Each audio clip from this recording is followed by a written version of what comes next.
Welcome to the Get Published podcast, sponsored by Brodie Consulting Group. To get more information about our coaching, publishing, executive ghostwriting, and podcast production services, go to getpublishedpodcast.com. Hello, I am Paul Brodie, and thank you for joining us for another episode of the Get Published podcast, where we help authors get published with a proven system that works. And today, we're being joined by Amber Hurdle, author of The Bombshell Businesswoman: How to Become a Bold, Brave Female Entrepreneur. Amber, welcome to the show. Thanks for having me, Paul. It's a pleasure to be here. Well, we are thrilled to have you. Are you ready to begin? Let's do this. All right. Question number one.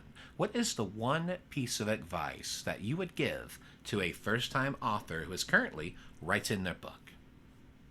Definitely write with diligence. I am not a morning person, yet I got up at the crack of dawn and to get it done. I mean, there's so many things that can get in the way, and you might say, oh, well, I'm not creative at that point, and I'm not that creative at 5 a.m., but that's when I got up. And even if I only got 3 sentences down, that was 3 more sentences than I had, and I made progress every day. Exactly. Progress is progress. It's all about the power of habit. That's right. Well, what do you feel is the hardest part about getting published? What really stopped me in my tracks was trying to decide if I wanted to try to go traditional publishing, or did I want to try to self-publish, which felt overwhelming, or go the route that you have, which is that hybrid model, which to me is the best of both worlds. Once I discovered the hybrid model, I was like, oh, that's for me. I get to make all the decisions. Yes, I will have an expense involved, but I can recoup that. And I did, like, in no time. But just not knowing all of my options and thinking about all the hoops I'd have to jump through to go through the 2 options I thought were the only options was just way too much of an energy drain. I think as a new author, there's a lot that you don't know, and you can get that analysis paralysis. Well, I love that you mentioned that, because I feel the same way. I mean, obviously, I have a hybrid publishing business, but I truly feel that it is the best of both worlds, because it combines some of the traditional elements with the self-publishing elements. But the fact is, I know with our philosophy is that, first of all, our clients have full creative control. They have final cut. We do not move on until they are happy with everything, or else we do it over and over until it's done right. And then the second part is you keep your royalties. You get to set those up. I mean, your costs with us, they're up front. But as you mentioned, if you position your book the right way, and that you're specifically doing it with an offer to promote your business, your brand, and different things you want to do with that, then you're able to recoup your money pretty quick. Yeah. I mean, one speaking engagement, I was done. It was like, okay, the end. Exactly. Well, let's talk about marketing. So please share a marketing strategy that you have used in your book launch that has worked well. Yeah, I'm a party girl. I'm a former event production person. I had a celebrity event planning company, and that's always been a part of the PR type work that I've done. And so I had a book launch party, and everything was branded. Everything was bombshelled out. I mean, I had a signature cocktail. I mean, the whole shebang. And I can give you the link to the blog post that I wrote about that. But just that alone helped me surround myself with people who were cheering for me, that were excited for me, that were buying books from me. They wanted to see me succeed. And so before I went on book tour and did all, that real hard legwork of promoting, I was already fed and energized by, 100 plus people who were there cheering me on to begin with. And that energy just carried me through. You just mentioned probably my favorite marketing strategy, and it's something that we didn't even deploy until last summer. And we had this multi-author book collaboration where we had over, I think it was at least 30 of our authors that were at this event. And we had this, basically it was like the Miller Tavern inside Texas Live, which is part of our huge entertainment district here in Arlington. And we had the party there, and we had it on brand. We had an author panel during the event. We had the screens that had our logos and everything. So everything was with our company's branding, but it was about featuring the authors And I tell you, Yes. just from that event alone, I think that was the most powerful thing that we did for that entire launch. Yeah, and in light of, I mean, at the time of recording, some economies have opened up, but we're not back to groups of 10 or more, and Yeah. I don't see that happening anytime soon. And so there's ways that you can do that virtually too. So even if you gather your people on a Facebook Live or something, be festive. You can email your list. Different ways to engage them. Another thing that we did, because this was an overtly female book. I mean, that's not all I do, but I wrote this specifically for female entrepreneurs, and so I wanted them to be able to have book studies and do that sort of thing. So we created bonuses like book studies. We created a book study menu that a woman could put together in 20 minutes, and have like bougie appetizers for her book club. We again did that signature cocktail, and we put that on a blog post. And so you can do those type of things. I had a bombshell businesswoman Spotify playlist. You can do all of those things in advance and be like, okay, here's the party. Open up the party box. Here's your toolbox for your side of the party, and we're going to celebrate online. And while I'm online, I hope that each of you will support me and buy a book, leave a review, whatever that sounds like, but you're still creating that enthusiasm around your launch with people who want to see you succeed.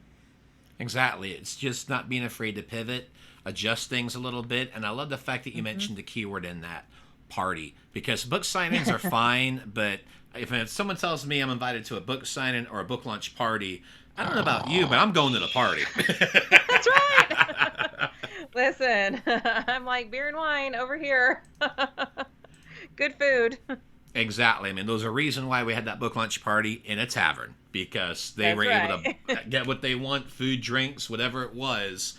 And everyone was happy, especially the restaurant when we were done, because they had a pretty good evening. But that Yeah. was one of the nice things about it, is just make it a party, make it fun. And again, as you mentioned, make it about your branding, make it about the things that you want to promote, and most importantly, how you can help other people with that. Yeah. And it's also, it gave me an opportunity, because this particular book does have, the first four chapters are a lot about my backstory of being a teen mom, and, what that taught me about business and life and personal branding and how to position yourself and the grit that it takes to get things done. Because I wanted to remove all of the excuses. Any female entrepreneur might say, well, oh, well, I can't because of this. I wanted to remove all of that and then be like, all right, let's get to work. Here's how you run a business, So when I had that party full of people who had at some point have contributed to my life, whether it was professionally or personally or whatnot, it gave me an opportunity to say, hey, thank you for being a part of what has gotten me to the point of being a published author. Because it's not just about you, it's about all the people who've supported you. It's about all the people who've contributed to what has enabled you to. I mean, not everybody can write a book. I mean, that's like a really big deal, writing a book. If it was easy, everybody would do it. And when you become an author, it feels like everybody's an author because you start surrounding yourself with those people. But most people are pretty much in awe that you have a book. And even with the hybrid model, I was on the shelves of Barnes and Noble, Books a Million, and Target, and all of those places. So it's a pretty big deal. They want to be there for it. So tell them thank you. And I think you mentioned the main word too, community. It's all about building Yeah, that community and that involvement. sure.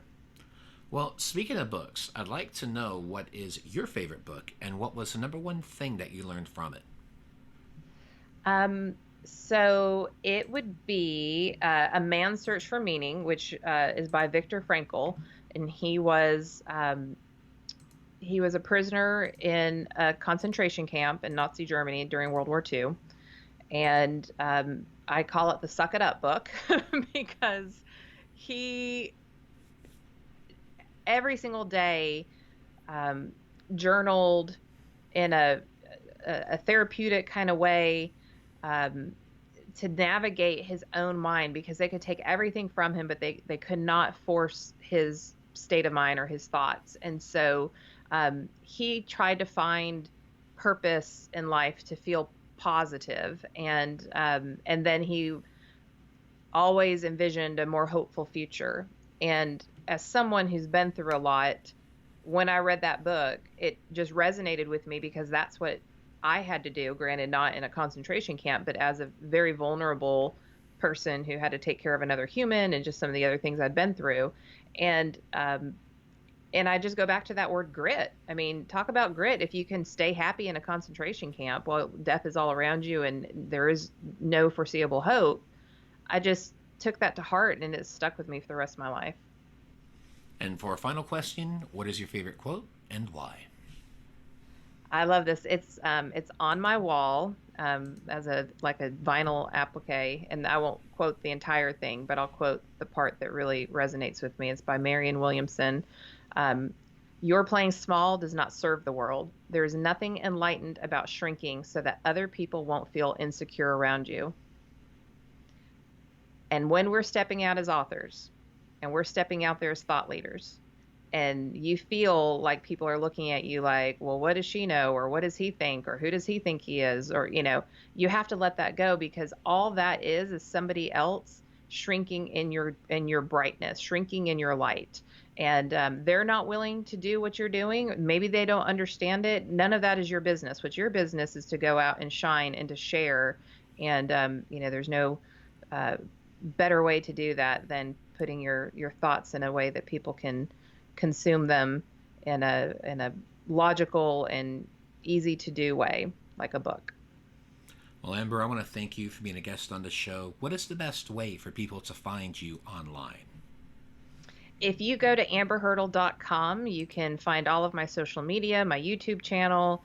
I'm very active on Twitter and Facebook and LinkedIn. I mean, I'm a social media junkie, so I have a love-hate relationship with it, but would love to connect with anybody there. Amber, thank you once again for being on the show, and I wish you all the best in your author journey ahead. Thank you so much. Thanks again for joining us today. To learn more about how to get your book published with a proven system that works, grab a free copy of my book at getpublishedpodcast.com.